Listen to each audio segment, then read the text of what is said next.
All right, so we are diving deep today into the Charlotte region's 2024 housing market. We're going to be taking a look at the Canopy Realtor Association's latest report, Yeah. which actually covers a huge area, Mm. 16 counties across both North Carolina and South Carolina. We'll be breaking down all the juicy details from, median sales prices to those wild mortgage rate swings we saw. And believe me, there's some trends in here that might just surprise you. For instance, did you know that a typical home sold after, like 13 showings, and get this, overall sales were actually up compared to the year before? But hold on tight, because things get really interesting when we start to break it down by specific area.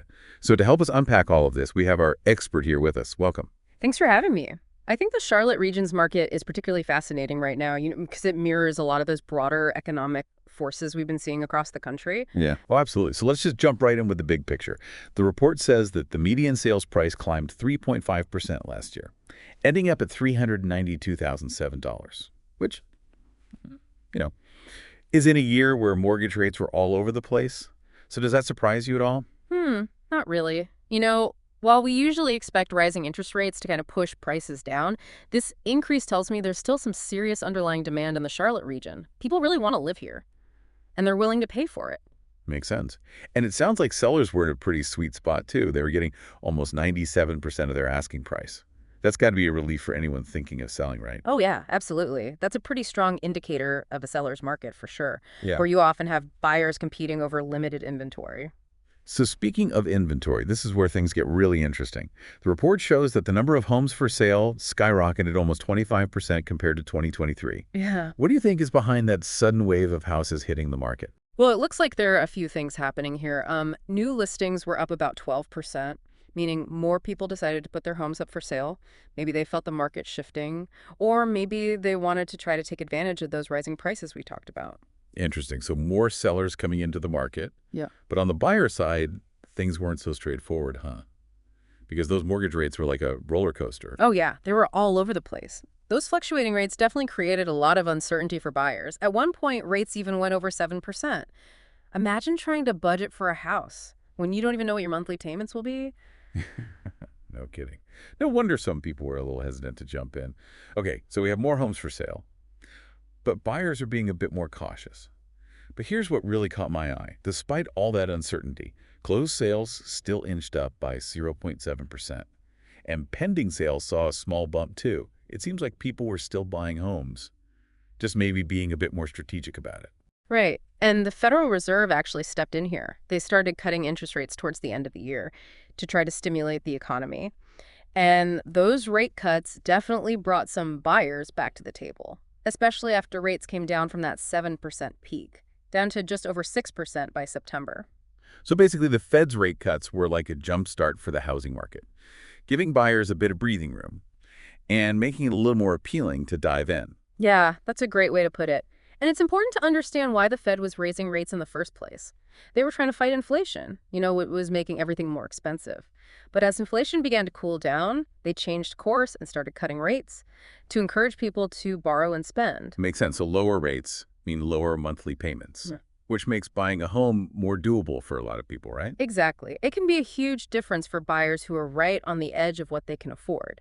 But it's not just about interest rates. We also need to think about how many homes are available at different price points, which can really impact who's actually able to get into the market. That's a really good point. And speaking of price ranges, the report points out a really interesting trend.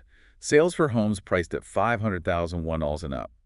Those were up by a massive 14%, while sales for homes under $100,000, those took a nosedive, dropping by over 42%. That's a pretty huge difference. Yeah. What do you think is going on there? That's one of the most important takeaways from this report, I think. And it really raises some serious questions about affordability in the Charlotte region. Distressed sales, which are often in those lower price brackets, things like foreclosures and short sales, those also drop significantly by 20%. So this suggests that there might just be fewer lower priced options out there, which could make it even harder for first-time buyers or people Yeah. with limited budgets. So while the overall market seems pretty healthy, there are definitely some parts of it that are struggling. It's like we're seeing two different housing stories playing out at the same time. Yeah, I think that's a really sharp observation. It highlights how important it is to look beyond just the big trends and really dig into the details of specific segments of the market and locations. Which is exactly what we're going to do. But before we get into those hot and cold spots, I wanted to touch on one more thing that jumped out at me. The report says that the typical home needed 13 showings, 13, before going under contract, which seems like a lot, especially when we had so much inventory in 2024. What are your thoughts on that? That's really interesting. It suggests that buyers might have had more options, but they were also taking their time and being more picky. Remember those crazy interest rates, even though they came down towards the end of the year. That initial uncertainty probably made some buyers a bit more cautious and more careful in their search. So maybe buyers were just being extra careful, wanting to be absolutely sure they found the perfect home before committing. Yeah, that's definitely possible. Hmm. And it also tells us that the increase in inventory didn't necessarily turn it into a buyer's market, where sellers are scrambling to accept lower offers. All right, so we've got this mix of things going on. More inventory, cautious buyers, and those lingering effects of the interest rate roller coaster. It's like a giant puzzle, and we're starting to put the pieces together. But to really get the full picture, we need to zoom in on specific locations and see how those big trends played out on a smaller scale. Yeah, you're right. Real estate is all about location, location, location. And the Charlotte region is so diverse, with all these distinct little markets that kind of have their own thing going on. Exactly. So let's zoom in on some of those areas. I'm thinking we start with a closer look at the Charlotte region overall. The report says that total sales went up slightly, like 0.7%. But inventory shot up by a whopping 24.7%. So how did that affect things like days on market? And you know how much of their asking price sellers were getting? Okay, well, that's where things get really interesting. Even with all those extra homes for sale, buyers were still paying pretty close to the asking price. Sellers were getting like 96.7% of what they originally listed for on average. And homes were selling relatively quickly. They were spending an average of 86 days on the market. So that tells me that competition was still pretty strong, even with more homes to choose from. Wow, strong competition with that much inventory. That's pretty impressive. Okay, so let's switch gears and talk about one of those hot spots we mentioned earlier, Fort Mill. This area saw a total sales jump by pretty impressive 11.3%, with inventory also going way up by 87%. What's going on there? Well, Fort Mill just keeps attracting buyers, and that surge in inventory seems to have just made it even more popular. It's interesting, though, even with all those homes for sale, the average time it took to sell a house from listing to closing was only 77 days. And sellers in Fort Mill were getting like 97.6% of their asking price. Wow. So yeah, demand is definitely still hot in Fort Mill. So even with a ton of new listings hitting the market, Fort Mill is holding steady as a seller's market. Okay, so for contrast, let's look at Stanley County. This is an area the report highlighted as facing some challenges. Total sales there actually went down by 10.8%, and new listings were down too. What do you think might be causing that slowdown?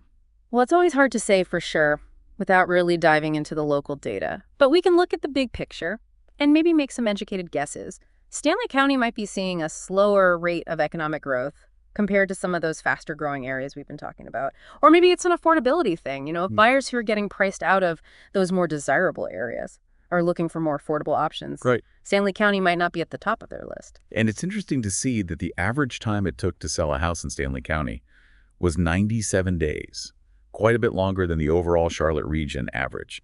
And sellers there were only getting about 95% of their asking price.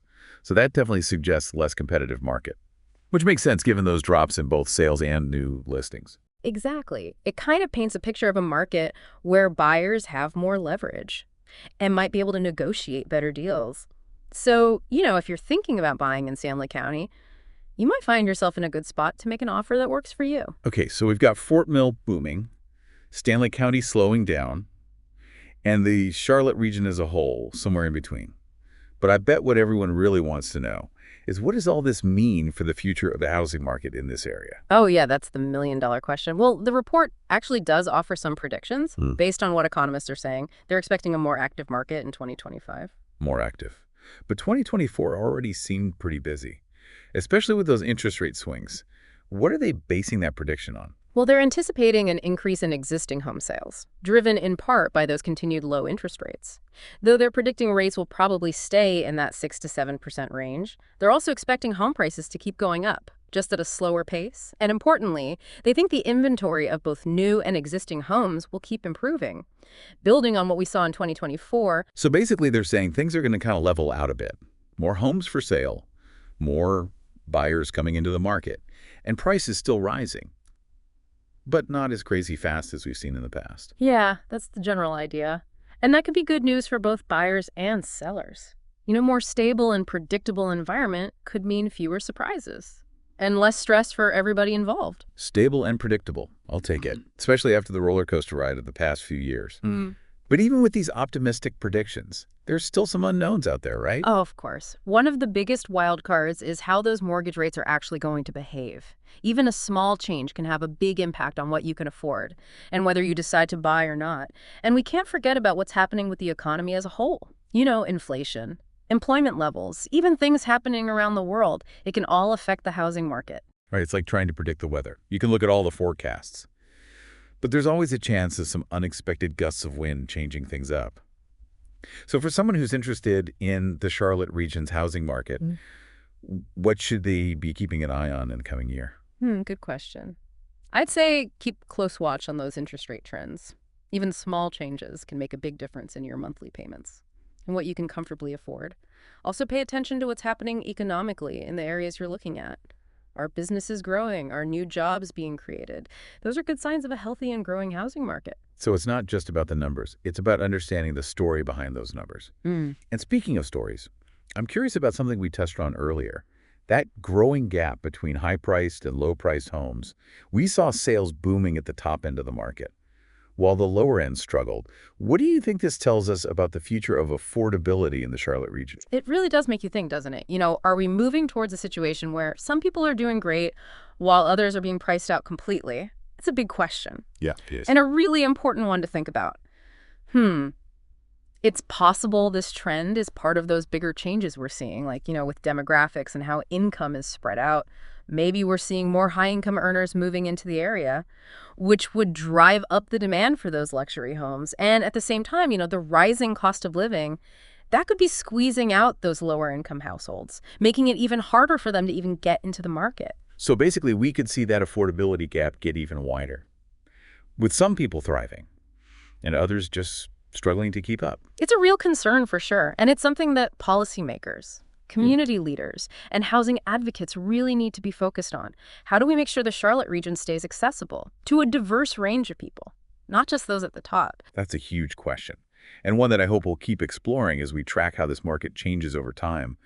I think what we've learned today is that the Charlotte region's housing market is really complex. It's always evolving. There are so many moving parts and factors all intertwined. Oh, absolutely. That's what makes it so fascinating. It's not just numbers and trends. It's about people's lives, their hopes and dreams, and their ability to find a place they can really call home. Well said.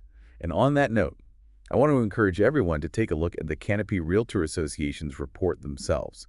It's packed with info, everything from historical price trends to detailed breakdowns of specific areas. It's an amazing resource for anyone who really wants to understand this market.